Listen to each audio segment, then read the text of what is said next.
इस वीडियो में हम पढ़ेंगे प्लाज्मा मेम्ब्रेन या सेल मेम्ब्रेन के बारे में। ठीक है, तो प्लाज्मा मेम्ब्रेन है क्या? ठीक है, तो प्लाज्मा मेम्ब्रेन के बारे में जानेंगे कि प्लाज्मा मेम्ब्रेन का सेल में किस तरह का पार्टिसिपेशन है। ठीक है, तो जैसा कि इसमें दिया हुआ है कि this is the outermost covering of the cell. ठीक है, तो प्लाज्मा मेम्ब्रेन जो है वह सेल का क्या है? आउटर मोस्ट कवरिंग है। ठीक है, सबसे आउटर मोस्ट क्या कवरिंग है? सेल का जो है सबसे आउटर मोस्ट कवरिंग है, जो कि क्या करता है? सेल के कंटेंट्स को, मतलब कि सेल में जो भी पाए जाते हैं उसको जो है उसके एक्सटर्नल इन्वायरमेंट, मतलब कि उसके क्या करता है? उसको प्लाज्मा मेम्ब्रेन जो है उसके कंटेंट्स को बाहरी वातावरण से क्या करता है? सेपरेट रखता है, उसे अलग रखता है। ठीक है, तो प्लाज्मा मेम्ब्रेन जो है वो क्या करता है? सेल के कंटेंट्स को, मतलब कि सेल में जो भी पाए जाते हैं, सेल में जो भी क्या है, सेल में जो भी पाए जाते हैं उसको क्या करता है? उसको कंटेंट्स को जो है एक्सटर्नल एनवायरनमेंट, ठीक है, तो मतलब कि सेल के बाहर, जैसे ये सेल हो गया, ठीक है, मान लिया ये सेल है, ठीक है, तो और ये क्या हो गया? और ये हो गया, ये क्या मान लिया ये ग्रीन कलर का क्या है? ये हो गया मान लिया प्लाज्मा मेम्ब्रेन। ठीक है, तो ये प्लाज्मा मेम्ब्रेन है। तो अच्छा, ठीक है, तो इस प्रकार से हम देखेंगे पहले कि हाँ, सेल मेम्ब्रेन जो है वो सेल के कंटेंट्स को बाहरी एनवायरनमेंट से, मतलब कि जैसे मान लिया ये एक सेल है, ठीक है, ये हो गया क्या? सेल है, ठीक है, और ये हो गया क्या? इसका सेल मेम्ब्रेन। मान लिया ये हो गया इसका सेल मेम्ब्रेन। ठीक है, तो ये सेल मेम्ब्रेन जो है इसमें क्या हो गया? कुछ कंटेंट्स, ठीक, जैसे मान लिया इस सेल में कुछ कंटेंट्स हैं, जैसे कि हम जानते हैं सेल में अंदर जो भी कंटेंट्स होता है उसको कहते हैं क्या? सेल ऑर्गेनेल्स कहते हैं, या फिर जो भी उसमें पाया जाता है उसे क्या कहते हैं। ठीक है, तो ये इसमें क्या दिया हुआ है? ये जो वायलेट कलर का जो आपको दिख रहा है ये क्या है? ये है सेल मेम्ब्रेन। ठीक है, तो ये क्या है? सेल मेम्ब्रेन है, ठीक है, जो कि सेल के कंटेंट्स को क्या कर रहा है? सेपरेट कर रहा है किसी से? इसके इसके आसपास जो है क्या है? एक्सटर्नल इन्वायरमेंट है। ठीक है, क्या है? External environment. इसको क्या कर रहा है? एक्सटर्नल इन्वायरमेंट से सेपरेट कर रहा है, उसको अलग कर रहा है। ठीक है, तो यहाँ पर हम जान लिए कि एक क्या कहता है? सेल मेम्ब्रेन जो है वो सेल के कंटेंट्स को अपने एक्सटर्नल एनवायरनमेंट से क्या करता है? सेपरेट करता है। ठीक है, तो प्लाज्मा मेम्ब्रेन ही जो है, प्लाज्मा मेम्ब्रेन जो है वही अलाउ करता है कि, ठीक है, प्लाज्मा मेम्ब्रेन जो है अलाउ करता है कि सेल के अंदर कौन सा मटेरियल अंदर जाएगा, कौन सा मटेरियल बाहर आएगा। ठीक है, तो ये फंक्शन किसका होता है? प्लाज्मा मेम्ब्रेन का। प्लाज्मा मेम्ब्रेन का फंक्शन होता है कि सेल के अंदर जो है कौन सी वस्तु जाएगी और कौन सी वस्तु बाहर आएगी। ठीक है, तो इसका जो अलाउंस होता है वो प्लाज्मा मेम्ब्रेन के द्वारा ही होता है। ठीक है, तो यह जो है कुछ दूसरे मटेरियल्स को भी क्या करता है? अंदर जाने से या बाहर निकलने से क्या करता है? प्रिवेंट करता है, उसे रोकता है। ठीक है, तो सेल मेम्ब्रेन, इसलिए सेल मेम्ब्रेन को क्या कहा गया है? इसलिए सेल मेम्ब्रेन को कहा गया है selectively permeable membrane. Selectively permeable membrane मतलब क्या हो गया? कि वे जो है, जैसे मान लिया कुछ हम मान लिया एक सेल ले लिए, ठीक है, तो सेलेक्टिवली परमिएबल मेम्ब्रेन का मतलब हो गया कि सेल मेम्ब्रेन जो है कुछ ही सब्सटेंसेस को जो है अंदर आने का अनुमति देता है, या कुछ ही सब्सटेंसेस को जो है बाहर आने की अनुमति देता है। ठीक है, मान लिया ये हो गया क्या? Cell membrane. ठीक है, सेल मेम्ब्रेन हो गया। ठीक है, तो सेल मेम्ब्रेन में कुछ मान लिया कुछ पार्टिकल्स है जो सेल ऑर्गेनेल्स, कुछ भी मटेरियल्स हैं। ठीक है, और बाहर जो हैं कुछ भी मटेरियल्स हैं। ठीक है, कुछ मटेरियल्स है। तो सेल मेम्ब्रेन का यहाँ पर काम होता है कि क्या करे कि जैसे यहाँ पर क्या है? ग्रीन मटेरियल्स है और येलो मटेरियल्स है, ठीक है, इसके एक्सटर्नल एनवायरनमेंट में। ठीक है, तो सेल मेम्ब्रेन का जो काम होता है क्या होता है कि सेल मेम्ब्रेन का काम होता है कि इन सभी पार्टिकल्स में से कोई भी, मतलब कि चुने हुए पार्टिकल्स, ठीक है, कोई भी येलो हो सकता है, ग्रीन भी हो सकता है, ठीक है। तो किसी भी सिलेक्टेड पार्टिकल्स को क्या करता है, अंदर जाने की अनुमति देता है, या तो इसमें से कोई भी सिलेक्टेड पार्टिकल होता है उसी को ही क्या करता है, एग्जिट करने का अनुमति देता है। इसलिए क्या किया जाता है, इसलिए सेल मेम्ब्रेन को जो है मतलब कि प्लाज्मा मेम्ब्रेन को बोला जाता है क्या, सेलेक्टिवली परमिएबल मेम्ब्रेन। ठीक है। तो हम जाने कि सब्सटेंसेस, ठीक है, तो सेल में जो है सब्सटेंसेस का किस तरह से उसमें मूवमेंट होता है, किस तरह से सब्सटेंसेस जो है सेल के बाहर मूव करते हैं। ठीक है। तो कुछ सब्सटेंसेस जैसे कि हम देखते हैं, कुछ सब्सटेंसेस हो गया जैसे कार्बन डाइऑक्साइड हो गया या ऑक्सीजन हो गया। ठीक है। तो कार्बन डाइऑक्साइड और ऑक्सीजन जो है, ठीक है, कार्बन डाइऑक्साइड और ऑक्सीजन जो है वो क्या कर सकता है, सेल मेम्ब्रेन के अक्रॉस जो है मूव कर सकता है। ठीक है। सेल मेम्ब्रेन के अक्रॉस क्या कर सकता है, मूव कर सकता है, किसके द्वारा, डिफ्यूज़न प्रोसेस के द्वारा। ठीक है। तो कार्बन डाइऑक्साइड, यहाँ पर हम क्या बात कर रहे हैं, कार्बन डाइऑक्साइड और ऑक्सीजन जो है वो सेल मेम्ब्रेन के अक्रॉस क्या कर सकता है, मूव कर सकता है, किसके कारण से, डिफ्यूज़न प्रोसेस के बदौलत। ठीक है। डिफ्यूज़न प्रोसेस के बदौलत जो है कार्बन डाइऑक्साइड और ऑक्सीजन सब्सटेंसेस जो हैं वो सेल मेम्ब्रेन के क्रॉस मूव कर सकते हैं। ठीक है। तो हमने पढ़ लिया कि डिफ्यूज़न प्रोसेस, पिछले चैप्टर में हमने पढ़ा कि डिफ्यूज़न प्रोसेस क्या होता है। ठीक है। तो जैसे कि इसमें दिया हुआ है, हमने क्या देखा था कि डिफ्यूज़न कैसे क्या होता है, डिफ्यूज़न जो है एक स्पॉन्टेनियस मूवमेंट है। ठीक है। क्या है डिफ्यूज़न, क्या है, एक स्पॉन्टेनियस मूवमेंट है। स्पॉन्टेनियस मूवमेंट है एक सब्सटेंस का, कैसे रीजन से, हाई कंसंट्रेशन रीजन से, मतलब कि हाई कंसंट्रेशन मतलब कि जो किसी भी सब्सटेंस का क्या है, डिफ्यूज़न क्या है। ठीक है। तो डिफ्यूज़न फिर से बता देना चाहते हैं कि डिफ्यूज़न जो है किसी भी सब्सटेंस का क्या होता है, ट्रांसफॉर्मेशन, मतलब कि किसी भी सब्सटेंस का स्पॉन्टेनियस मूवमेंट। ठीक है। मतलब कि धीरे धीरे उसका मूवमेंट होता है, कैसे रीजन से, हाई कंसंट्रेशन रीजन से, हाई कंसंट्रेशन रीजन से, कैसे कंसंट्रेशन, लो कंसंट्रेशन वाले रीजन में उसका जो मूवमेंट होता है उसी को क्या कहते हैं, डिफ्यूज़न प्रोसेस कहते हैं। क्या कहते हैं उसको, उसको कहते हैं डिफ्यूज़न। ठीक है। यही प्रोसेस क्या है हमारा, डिफ्यूज़न है। ठीक है। तो इसी प्रोसेस है, कार्बन डाइऑक्साइड और ऑक्सीजन जो है सेल मेम्ब्रेन के इर्द गिर्द क्या करता है, अंदर बाहर घूरता है, मतलब कि मूवमेंट करता है।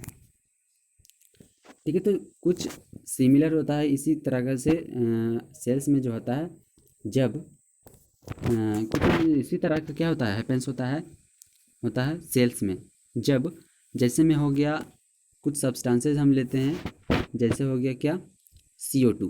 ठीक है। कुछ सब्सटेंसेस जैसे ले लिए क्या, CO2, जो कि क्या है, एक सेल्यूलर वेस्ट है, मतलब कि क्या है, सेल का वेस्ट है। ठीक है। CO2 जो है एक क्या है, सेल्यूलर वेस्ट है। ठीक है। जो कि ज़रूरत होता है उसको क्या, एक्सक्रिएटेड आउट बाय द सेल, जो कि जिसे ज़रूरत हो, जिसका मतलब कि ज़रूरत होता है उसे सेल से बाहर निकालने का, क्योंकि ये एक तरह का क्या है, वेस्ट है, मतलब वेस्ट चीज़, इसका कोई यूज नहीं है। ठीक है। तो क्या हो जाता है, जब रेस्पायरेशन हम करते हैं तो CO2 का जो मतलब कि जब कोई भी एनर्जी ब्रेक डाउन होता है तो उससे CO2 निकलता है। ठीक है। तो CO2 जो है वो क्या हो जाता है, CO2 जो है एक्यूमुलेट कर जाता है बहुत ही हाई कंसंट्रेशन, मतलब।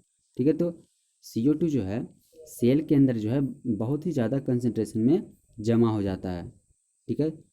तो उसके लिए सेल ठीक है। तो जैसे कि हम देख रहे हैं कि सेल के अंदर जब CO2 का जो है कंसंट्रेशन बढ़ जाता है, ठीक है, और सेल के एक्सटर्नल इन्वायरमेंट में क्या हो जाता है कि CO2 का जो है लो कंसंट्रेशन हो जाता है उसके इंटरनल, ठीक है, उसके इंटरनल इन्वायरमेंट से। ठीक है। सेल के इंटरनल में क्या देखते हैं कि CO2 का जो कंसंट्रेशन होता है वो ज़्यादा हो जाता है, लेकिन अगर हम देखते हैं कि CO2 को जो एक्सटर्नल इन्वायरमेंट में जो है CO2 का कंसंट्रेशन क्या होता है, लो होता है। ठीक है। तो इसके कारण से क्या होता है, ठीक है, तो यहाँ पर देखते हैं कि CO2 मतलब CO2 का जो कंसंट्रेशन है सेल के अंदर ज़्यादा है, लेकिन उसके एक्सटर्नल इन्वायरमेंट में कंसंट्रेशन उसका लो है।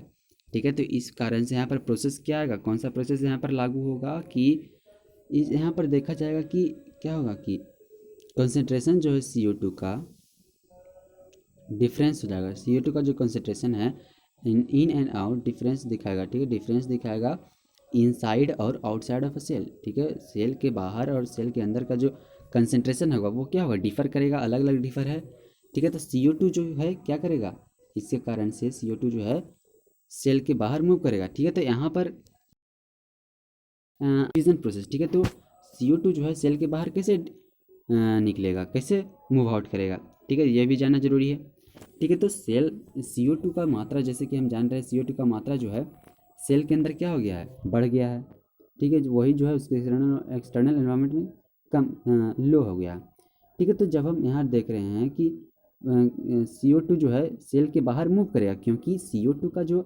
मात्रा है वो, जैसा कि हम जानते हैं डिफ्यूज़न प्रोसेस में जो है कोई भी सब्सटेंस का मूवमेंट होता है हाई कंसंट्रेशन से उसके लो रीजन कंसंट्रेशन में, ठीक है। तो यहाँ पर CO2 जो है वो सेल के अंदर हाई कंसंट्रेशन में था, इसलिए CO2 सेल के में जो हाई कंसंट्रेशन में था वो सेल से एक्सटर्नल इन्वायरमेंट में क्या करेगा, मूव आउट करेगा, ठीक है। तो एक्सटर्नल एनवायरनमेंट में जो है क्या करेगा, डिफ्यूज़न प्रोसेस के द्वारा जो है मूव आउट करेगा, कौन, CO2, ठीक है। तो इसी तरह से O2 भी जो है, मतलब कि ऑक्सीजन भी जो है सेल के अंदर क्या करता है, इंटर करता है, किस प्रोसेस के द्वारा, डिफ्यूज़न प्रोसेस के द्वारा। इसी तरह से ऑक्सीजन गैस भी जो है डिफ्यूज़न प्रोसेस के द्वारा सेल के अंदर इंटर करता है, जब कंसंट्रेशन ऑफ CO2, ठीक है, जब O2 का मात्रा जो है सेल में क्या हो जाता है, कम जाता है, ठीक है। इस सेल में जब है, सेल में जो है O2 का मात्रा क्या हो जाता है, O2 का मात्रा जो है वो कम जाता है, तब जो है डिफ्यूज़न के प्रोसेस से O2 जो है सेल के अंदर क्या करता है, इंटर करता है, ठीक है। O2 जो है सेल के अंदर क्या करता है, इंटर करता है। तो इसलिए डिफ्यूज़न जो है एक बहुत ही क्या करता है, एक डिफ्यूज़न जो है एक बहुत ही इम्पोर्टेंट रोल प्ले करता है, किस चीज़ में, गैसियस एक्सचेंज, ठीक है।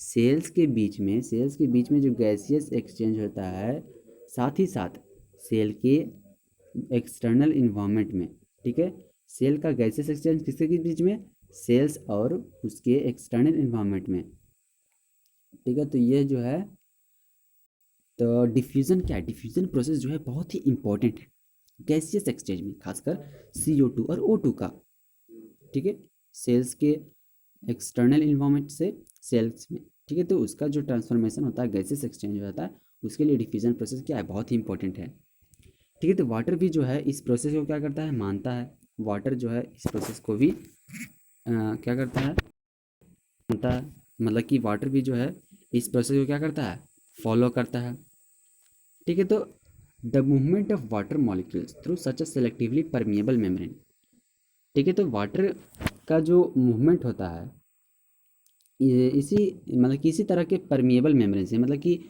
वाटर का भी जो मूवमेंट होता है जिस तरह से डिफ्यूज़न प्रोसेस में सेलेक्टिवली परमिएबल होता है, ठीक है, जैसे कि हम जानते हैं सेल मेम्ब्रेन कैसा है, सेलेक्टिवली परमिएबल है, ठीक है। तो वाटर का भी जो मूवमेंट होता है इस तरह के सिलेक्टिवली परमिएबल मेम्ब्रेन, मतलब कि यहाँ पर क्या बोल रहा है, प्लाज्मा मेम्ब्रेन की बात कर रहा है, ठीक है। तो इसी तरह का मेम्ब्रेन से जो वाटर का मूवमेंट होता है उसे क्या कहा जाता है, उसे कहा जाता है ऑस्मोसिस कहा जाता है, ठीक है, उसे क्या कहा जाता है, उसे ऑस्मोसिस कहा जाता है, ठीक है। तो वाटर का जो मूवमेंट होता है प्लाज्मा मेम्ब्रेन के अक्रॉस, ठीक है, वाटर का जो मूवमेंट होता है प्लाज्मा मेम्ब्रेन के अक्रॉस, वो इस प्रकार से प्रभावित होता है, किससे प्रभावित होता है, वो इस प्रकार से प्रभावित होता है कि वाटर में जो है किसी भी सब्सटेंस का जो डिसोल्यूशन, मतलब कि कोई भी सब्सटेंस अगर जो उसमें मिला हुआ है, ठीक है, वो कितनी मात्रा में मिला हुआ है।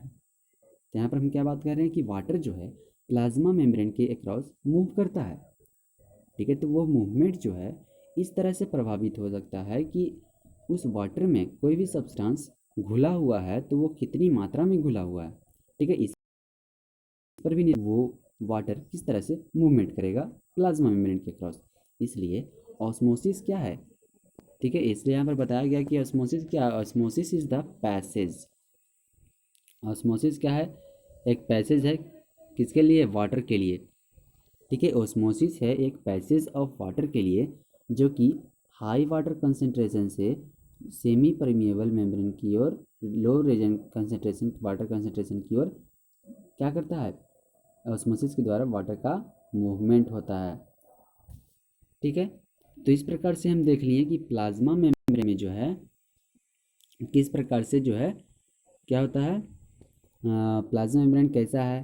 ठीक है, वो एक सिलेक्टिवली परमिएबल है, तो ठीक है, तो इस प्रकार से डिफ्यूजन प्रोसेस के आधार पर किस प्रकार से गैसेस एक्सचेंज होता है। ठीक है, तो अगले वीडियो में हम पढ़ेंगे कि किस प्रकार से जो है